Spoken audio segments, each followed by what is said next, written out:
आ रहे हो तो मेरे लिए क्या लाओगे और अपने लिए क्या लाओगे? अपने लिए तो ज़ाहिर है लाऊँगा, मगर तुम्हारे लिए क्यों लाऊँगा? बिस्मिल्लाहिर्रहमानिर्रहीम। नाज़रीन किराम अस्सलाम वालेकुम। सवाल बहुत सादा है, 27वीं आईनी तरमीम नवंबर से पहले आ रही है या बाद आ रही है? इस पर डिबेट मौजूद है, पूरे पाकिस्तान में मौजूद है। कुछ लोगों को लगता है कि नहीं, अमेरिका के साथ मुज़ाकरात और दीगर मामलात को ज़रा एमिकेबली इफ़ेक्टिवली तय करने के लिए अपनी आवाज़ को मजबूत करना ज़रूरी है, लिहाजा नवंबर तक ही 27वीं आईनी तरमीम मंजूर हो चुकी होगी। कुछ लोगों को लगता है कि नहीं, पावर अपने हाथ में ही है और नवंबर शवंबर की कोई जल्दी नहीं है और अमरीका शमरीका का ऐसा कोई मसला नहीं है। सबको पता है कि जो हुकूमत है वो है और जो नहीं है वो नहीं है, लिहाजा किसी मज़ीद लेजिटिमेसी की ज़रूरत नहीं है। हाथी के पाँव में सबका पाँव, कोई नवंबर शवंबर की डेडलाइन का मसला नहीं है। आराम से सोच विचार करके कम पक्का करके चारों तरफ से 27वीं आईनी तरमीम आ जाएगी। 27वीं आईनी तरमीम जब आनी है तो उसमें पाकिस्तान के अवाम के लिए तो ज़ाहिर है कुछ नहीं होना, पाकिस्तान के अवाम के लिए तो कभी भी कुछ नहीं होता। ले दे के लिए जो भी होता है वो पावर कॉरिडोर्स के लिए होता है, और पाकिस्तान में पावर के कॉरिडोर्स आज तक, माजी तक जो समझे जाते थे, यानी कि 26वीं आईनी तरमीम से पहले पहले तक, वो तीन समझे जाते थे। एक अदलिया, एक इंतज़ामिया यानी कि हुकूमत, उसमें मुकन्ना भी ऑफ कोर्स शामिल है और जो कुछ भी है, और दूसरी पाक फ़ौज यानी कि ताकतवर इदारे। अब ताकतवर इदारों के लिए इस आईनी तरमीम में कुछ होगा, बिल्कुल होगा। हुकूमत के लिए कुछ होगा, सोच लेंगे अगर कुछ होना हुआ तो। और अदलिया के लिए कुछ होगा, ये भी गौर तलब किस्म का मसला है। किस किस के लिए क्या क्या हो सकता है। अदलिया को अब किसी मराद की तो ज़रूरत नहीं रही। अदलिया के जजों की कोई ताकत नहीं है कि उनको खुश करने के लिए कोई मराद दी जाए।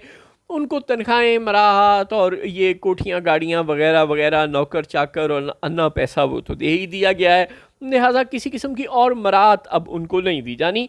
उनको से कुछ तो ताकतें हैं वो खींची जानी चाहिए या नहीं, ये सवाल है कि क्या उन पे मज़ीद पाबंदियाँ लगाने की ज़रूरत है या नहीं। अमलन तो जज इस वक्त मती हैं तो उन पर कोई पाबंदी लगाने की ज़रूरत नहीं रही, चूँकि अक्सरियत अचीव्ड है। और अब इस अक्सरियत को आइंदा भी अकलियत में तब्दील करने के कोई चांसेस नहीं हैं। इन जो हम ख्याल जजेज़ हैं, इन जो हुकूमत की तरफ वाले जजेज़ हैं, उनको मज़ीद जो है वो अपनी तरफ करने के लिए कोई राम करने की ज़रूरत नहीं है। वो गुलाम हैं, मिटे हुए लोग हैं, और उन में आइंदा भी अपनी इस अक्सरियत को अकलियत में और अकलियत को अक्सरियत में बदलने की अदालतों में कोई ताकत नहीं है, क्योंकि एक जुडिशल कमीशन बन चुका है जिसमें हुकूमत की अक्सरियत है। हुकूमत के पास पार्लियामेंट में 2/3 अक्सरियत है। वो हमेशा अपनी मर्ज़ी के ही नए जजेस लाया करेंगे। चुनांचे ये हो ही नहीं सकता कि अब हुकूमत के मर्ज़ी के ख़िलाफ़ वाले जजों की किसी भी अदालत में अक्सरियत हो जाए। ये होना ही नहीं है तो फिर टेंशन नहीं है। लिहाजा जजों को अमलन तो मज़ीद कर्ब करने की ज़रूरत महसूस नहीं होती। लेकिन एक मसला जस्टिस बाबर सत्तार और जस्टिस सरदार एजाज़ इसहाक ने बोल बोल के डाला हुआ है। सुप्रीम कोर्ट का तो कोई ख़ास मसला नहीं है, वो ये है कि वो तंग करते हैं, बार बार बोलते हैं, अदालत को डिस्क्रेडिट करने की कोशिश करते हैं, और ये शोर मच रहा है कि जी 5-6 का फ़र्क है, सिर्फ एक जज स्विंग होकर अरबाब ताहिर साहब उधर चले गए हैं हुकूमती धड़े में। वरना जो बाबर सत्तार और एजाज़ इसहाक और सुमन रिफ़त इम्तियाज़ और जहांगीरी साहब का जो धड़ा था, उसके पास आज 6 की अक्सरियत होती है और वो इस्लामाबाद में जो अपनी मर्ज़ी की हुकूमत ला सकते थे। चुनांचे इस तासुर को ज़ाइल करने के लिए ये हो सकता है कि अब जो जजेस की कंसेंट वाला एक शिक है कि जजेस का ट्रांसफ़र उसी वक्त होगा जब उनकी इजाज़त शामिल होगी, ये शिक ख़त्म कर दी जाए और आइन में लिख दिया जाए कि हुकूमत जब चाहे जिस जज को चाहे किसी भी हाई कोर्ट से उठाकर किसी भी हाई कोर्ट में फेंक सकती है, और जज की, मुतलका जज की इजाज़त की उसके ट्रांसफ़र के लिए कोई ज़रूरत नहीं है।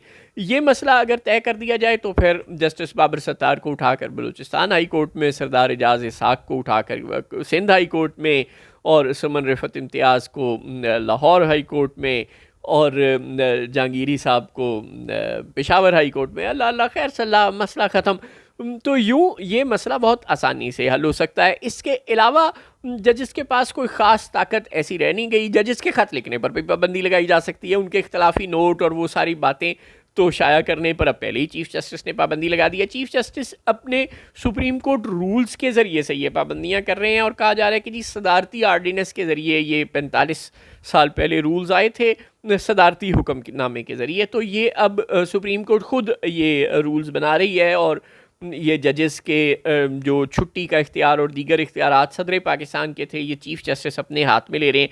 तो इस बात को भी आइनी प्रोटेक्शन दी जा सकती है कि ये मामलात सदर के हुक्म से जारी कर दिए जाएं, पार्लियामेंट के हुक्म से जारी कर दिए जाएं। अल्लाह अल्लाह खैर सल्ला झगड़ा ख़त्म हो जाए, सुप्रीम कोर्ट के नए रूल्स पार्लियामेंट बना कर दे दे, हाई कोर्ट्स के नए रूल्स बना कर दे दे, ताकि ये जो बेंचेस के बनाने और ये जो दीगर छोटे मोटे ची ची कर रहे हैं आज़ाद ख्याल जजेस, ये भी बंद हो जाए। एक तो ये काम हो सकता है कि जो हल्की फुल्की कहीं ना कहीं कोई लीकेजेस रह गई हैं, जो कम से कम आवाज़ें ही आ रही हैं, सरदार एजाज इसहाक हों, जो बाबर सत्तार हों, या जस्टिस मंसूर हों, या जस्टिस अतर मिनल्ला हों, ये जो बोल रहे हैं कम से कम इनका बोलना ही बंद हो जाए। ये भी पाबंदी लगा दी जाए सुप्रीम कोर्ट में कि जजों को ख़त लिखने पब्लिक करने की कोई इजाज़त नहीं होगी। इस तरह की पाबंदियाँ आ जाएँ, जजों को बार काउंसिल से या किसी अवामी इज्तिमा से खिताब करने की कोई इजाज़त नहीं होगी, किसी कॉन्फ्रेंस से खिताब करने की कोई इजाज़त नहीं होगी। तो इस तरह की पाबंदियाँ मज़ीद लग सकती हैं जजों पर। इसके अलावा हुकूमत को ये चाहिए, वो ये ख्वाहिश कर रही है कि जनाब हमने मुंतखब तो हो नहीं सकते, हम में इतनी तो ताकत है नहीं, तो आपकी मेहरबानी असम्बली की मुद्दत बढ़ाकर को 5 से 7 साल कर दें, या हमें फ़लाँ किस्म का इख्तियार दे दें। ये अब एस्टेब्लिशमेंट की मर्ज़ी है कि वो हुकूमत के इख्तियार को माने या ना माने। अब ये हुकूमत की मर्ज़ी नहीं है। वो दौर गुजर गया जब वज़ीर आज़म आर्मी चीफ़ को अपॉइंट किया करते थे। शहबाज शरीफ साहब ने कर लिया आसिम मुनीर साहब को अपॉइंट। ये प्रॉबली आखिरी अपॉइंटमेंट थी वज़ीर आज़म की जो उन्होंने कर ली है। अब आसिम मुनीर साहब के पास ये इख्तियार है कि वो वज़ीर आज़म को एक्सटेंशन देते हैं या नहीं। वो दौर गुजर गया जब वज़ीर आज़म आर्मी चीफ़ को एक्सटेंशन दिया करते थे। अब ये आर्मी चीफ़ का इख्तियार है कि वो वज़ीर आज़म को एक्सटेंशन देते हैं नहीं, क्योंकि आपको याद होगा कि जब इलेक्शन हुआ था फरवरी 2024 में, तो नून लीग हार गई थी। तो जब सुबह हुई तो एक गाड़ी, जब सारी रात रोना पिटना मचता रहा और अंधेरे हो गए मॉडल टाउन सेक्रेटेरिएट में, तो उन अंधेरों के बाद सुबह 4 बजे के करीब, 5 बजे के करीब एक गाड़ी तारीकी को चीरती हुई निकली है मॉडल टाउन से, और वो एच ब्लॉक से निकलकर किसी नामालूम मकाम पर गई है, किसी ताकत के मरकज़ की तरफ, किसी पावर हाउस में, और उधर जाकर सेटलमेंट हुई, जिसके नतीजे में फॉर्म 47 ईजाद हुए। उस सेटलमेंट में शहबाज शरीफ साहब क्या क्या सरेंडर करके आए थे, ये हमें किसी को नहीं पता। वो मुबैना तौर पर ये सरेंडर डॉक्यूमेंट पे साइन कर चुके हैं कि अब आपकी कोई औकात नहीं है, अब आप वज़ीर आज़म नहीं हैं, आप एक अफसर महकमा माल, कोई पटवारी टाइप चीज़ हैं, और जो हम कहेंगे आप उस पर दस्तखत करते जाएंगे।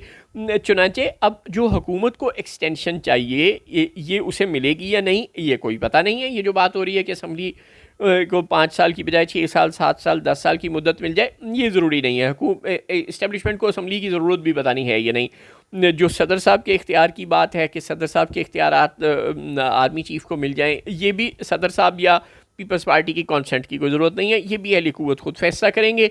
जो असल बात है, जो मुद्दे की बात है, वो यही है कि कोई बंदा वर्दी में रहते हुए सदर बन सकता है या नहीं। क्या इस किस्म की कोई तरमीम मंजूर होने जा रही है? और chairman joint chiefs of staff committee के ओहदे की जो बात हो रही है कि क्या वो भी फील्ड मार्शल साहब के पास आ जाएगा? और अगर इस तरह से हो जाए, कोई वो उनको कोई सुपर इम्पोज्ड किस्म का ओहदा मिल जाए कि मसलन वो फील्ड मार्शल हैं, तो जब जिस तारीख से वो फील्ड मार्शल हुए हैं उस तारीख से भी वो 5 साल के लिए अब फील्ड मार्शल रहेंगे, तो वो अपने नीचे कोई डिप्टी आर्मी चीफ लगा लें।